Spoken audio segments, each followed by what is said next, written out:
Hi friends, எல்லாரும் எப்படி இருக்கீங்க? நான் இன்னைக்கு உங்களுக்கு சூப்பரான ஒரு கஷாயம் தான் செஞ்சு காட்ட போகிறேன். இப்போ மழைக்காலம்.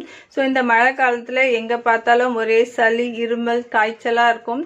ஸோ அதுலேருந்து நம்ம உடம்புல எதிர்ப்பு சக்தியை எப்படி இன்க்ரீஸ் பண்ணுறோன்றதுக்காக தான் நான் இந்த கஷாயத்தை உங்களுக்கு செஞ்சு காட்டுறேன்.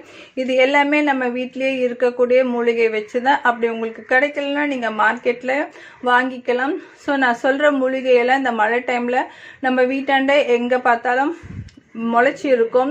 ஸோ நீங்கள் அதை எடுத்துகிட்டு இந்த கஷாயத்தை போடலாம். ஸோ நீங்கள் கஷாயத்தை போடும்போது உங்களுக்கு நிறைய கிடைச்சதுன்னா நீங்கள் அதை பறிச்சிட்டு காய வச்சியும் நம்ம வெயில் காலத்துக்கும் யூஸ் பண்ணிக்கலாம். இது ரொம்பவே நம்ம நோய் எதிர்ப்பு சக்தியை கூட்டக்கூடிய கஷாயம். ஸோ இதை நம்ம மழை டைமில் டெய்லி மார்னிங் கொஞ்சம் குடிச்சிட்டு வந்தோம்னா, ஸோ நான் ஒரு கிளாஸ் போட்டு வச்சுருக்கேன். இது நம்ம வீட்டில் இருக்கிற 5 பேர் 4 பேர் குடிக்கலாம். ஸோ நம்ம ஒரு 1/4 கிளாஸ் தான் குடிக்க போகிறோம். ஸோ 50 ml தான் நம்ம குடிக்க போகிறோம். ஸோ குழந்தைங்களா அதுக்கும் கம்மியாக கொடுங்க.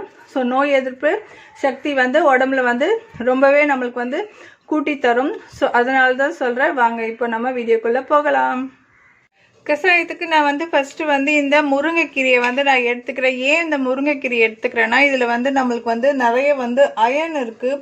ஸோ அதனால தான். அதுக்கப்புறமா நம்மளுடைய உடம்புல இருக்கிற பிளட் சர்க்குலேஷன்லாம் நல்லா இன்க்ரீஸ் ஆகும். ஸோ நம்ம ஹீமோக்ளோபின்லாம் நல்லா இம்ப்ரூவ் ஆகிறதுக்காக இந்த முருங்கைக்கீரையை எடுத்திருக்கேன். அதுக்கப்புறமா வேப்பிலை நம்ம உடம்புல இருக்கிற புழு, பூச்சி, அப்புறமா நோய் எதிர்ப்பு சக்தி அதெல்லாமே நம்மளுக்கு இல்லாமல் பண்ணுறதுக்கு தான் இது வேப்பிலை. சின்ன வயசாக இருக்கிறச்செல்லாம் எங்கள் அம்மா வேப்பிலையை அரைச்சி கொடுப்பாங்க. பட் ஆனால் இப்போ கொடுக்கறது கிடையாது. நானே என் பசங்களுக்கும் கொடுக்கறது கிடையாது, அவங்களும் சாப்பிட்றது கிடையாது. ஸோ இதுமாரி கஷாயமாக போட்டு கொடுத்தோம்னா அவங்கள விரும்பி சாப்பிடுவாங்க. இது கீழாநெல்லி. இந்த கீழாநெல்லி எதுக்குன்னா, மஞ்சள் காமாலை வராமல் இருக்கிறதுக்கு. ஸோ மழை டைமில் எல்லாருக்குமே நிறைய வியாதிகள், சளி, இருமல், ஜுரம் தான் நிறைய பிரச்சனை. ஸோ இந்த டைமில் நம்மளுக்கு மஞ்சள் காமாலையே வரும். ஸோ இதை நம்ம வேறு இந்த தண்டு, இலை எல்லாத்துலேயுமே எல்லா யூசஸுமே இருக்குது. ஸோ அதனால் நான் இது ஃபுல்லாகவே எடுத்திருக்கேன். அதுக்கப்புறமா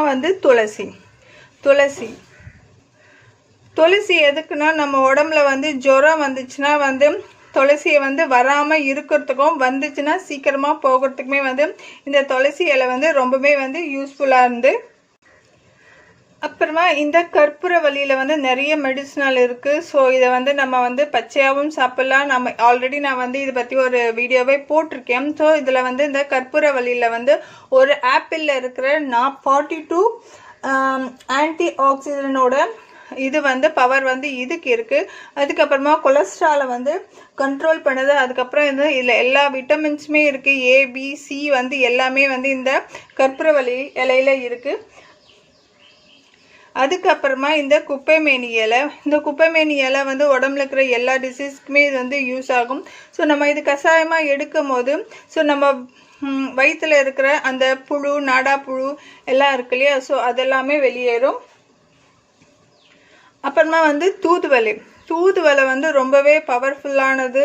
சளி, இருமல், அயன் எல்லாத்துக்குமே ரொம்பவே யூஸ்ஃபுல்லாக இருக்கும். ஸோ இந்த மூலிகை எல்லாமே நீங்கள் வீட்டிலே வளர்க்கலாம். ஸோ இந்த ரெய்னி டைமில் இந்த கீழாநெல்லி செடியெல்லாம் அங்கங்கே முளைச்சி இருக்கும். உங்களுக்கு ஃப்ரெஷ்ஷாக கிடைச்சா நீங்கள் ஃப்ரெஷ்ஷாக வாங்கிக்கோங்க. அப்படி இல்லைன்னா உங்களுக்கு கிடைக்கும் போது, இப்போ மழை டைமில் எல்லா இடத்துலையுமே கிடைக்கும். ஸோ நீங்கள் அதை எடுத்துகிட்டு வீட்டில் நிழலில் உலர்த்தி காய வச்சு நம்ம வெயில் டைம்லேயே இதை பவுடராக பண்ணி சாப்பிட்லாம். அதுக்கப்புறமா மிளகு, இஞ்சி, பூண்டு, மஞ்சத்தூள், சீரகம் இது எல்லாத்துக்குமே ஒரே இதுதான். நம்ம உடம்புல நச்சுத்தன்மையை சேர்க்காது. சீரகம் சீக்கிரமாக டைஜஷன் ஆகும். ஸோ அதுக்காக நம்ம யூஸ் பண்ணுறது. மஞ்சள் நோய் எதிர்ப்பு சக்தியை நம்மளுக்கு உண்டு பண்ணும்.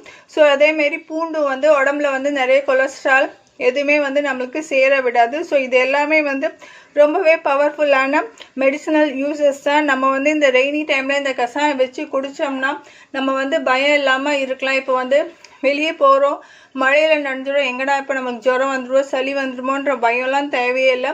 ஸோ நீங்கள் இந்த ரெய்னி டைமில் நீ டெய்லி நீங்கள் ஒரு மார்னிங் எடுத்துக்கிட்டாலும் சரி, அப்படி இல்லைன்னா ஒரு நாள் விட்டு ஒரு நாள் இதை எடுத்து நம்ம குடித்தோம்னாலும் சரி, நம்மளுக்கு இந்த மழை டைமில் ஜுரம், சளியெல்லாம் பிடிக்கின்ற இதுவும் எதுவுமே கிடையாது. ஸோ நான் இப்போ இந்த இலையெல்லாம் வந்து நீங்கள் வந்து மிக்சியில் வந்து ஒரு சுற்றி சுற்றி எடுத்துக்கிட்டாலும் சரி, அப்படி இல்லைன்னா அம்மியில் வந்து சும்மா நசுக்கி எடுத்துக்கிட்டாலும் சரி. இப்போ வந்து நான் வந்து இது அம்மியில் சும்மா நசுக்கி எடுத்துக்கிறேன். இப்போ பாருங்கள், நான் வந்து அம்மியில் வந்து நல்லா ரொம்ப மையெல்லாம் அரைக்கல, சும்மா ஒரு 2 இது வந்து அரைச்சி எடுத்துக்கிட்டேன். ஸோ நம்ம வந்து இந்த காம்போடவே நீங்கள் வந்து இந்த முருங்கைக்கீரையில் இருக்கிற காம்பு, வேப்பில் இருக்கிற காம்பு எல்லாமே காம்போடவே போகும். அதுலேயே வந்து நம்மளுக்கு யூசஸ் தான். ஸோ இப்போ இதை நம்ம தண்ணியில் கொதிக்க வச்சிடலாம். ஸோ நான் வந்து இப்போ இங்கே தண்ணி கொதிக்க வச்சுருக்கேன். இதை வந்து நம்ம வந்து வீட்டில் இருக்காங்க ஒரு 5 பேர்னாலும், ஸோ நம்ம ரொம்ப குடிக்க போகிறதில்ல. ஸோ இப்போ இது எல்லாத்தையும் நம்ம தண்ணியில் ஆட் பண்ணிக்கலாம். எல்லாமே கொஞ்சம் 1/4 டம்ளர் தான் குடிப்போம். ஸோ இது தேவை. இது வந்து நம்ம ஒரு 5 பேர் குடிக்கலாம். அதேமாரி இந்த மிளகு, சீரகம், இஞ்சி, பூண்டு, மஞ்சள்தூள் இதுவும் ஆட் பண்ணிக்கலாம். ஸோ இது எல்லாமே இப்போ நான் 2 கிளாஸ் தண்ணி வச்சுருக்கேன். இது வந்து 1 கிளாஸ்க்கு சுண்டி வர வரையும் நம்ம வெயிட் பண்ணலாம். இப்போ நம்மளுக்கு கஷாயம் வந்து 2 டம்ளர்லேருந்து 1 டம்ளருக்கு வந்துடுச்சு. இப்போ இதை வந்து நம்ம வெடிக்கட்டி எடுத்துக்கலாம். அவ்வளோதான். இப்போ நான் வந்து கஷாயத்தை வந்து வெடிக்கட்டி எடுத்துக்கிட்டேன். அவ்வளோதான். இது வந்து குழந்தைங்கலாம் வந்து அப்படியே குடிக்க மாட்டாங்க. ஸோ அவங்களுக்காக நீங்கள் வந்து பனவெல்லம், நாட்டு சர்க்கரை ஏதாவது சேர்த்து குடிங்க. ஆனால் இதில் என்ன ஒரு விஷயம் நம்ம வந்து மெயினாக பார்க்கணுன்னா, நம்ம வந்து கஷாயத்தை வந்து போட்ட 1/2 மணி நேரத்துக்குள்ளேயே வந்து நம்ம வந்து குடிச்சிடணும். அப்போ தான் இதனுடைய மருத்துவ குணம்லாம் இருக்கும். அதுக்கப்புறம் போயிடுச்சுன்னா நம்மளுக்கு வந்து வேஸ்ட்டு தான். ஸோ அதனால தான் சொல்கிறேன், நம்ம வந்து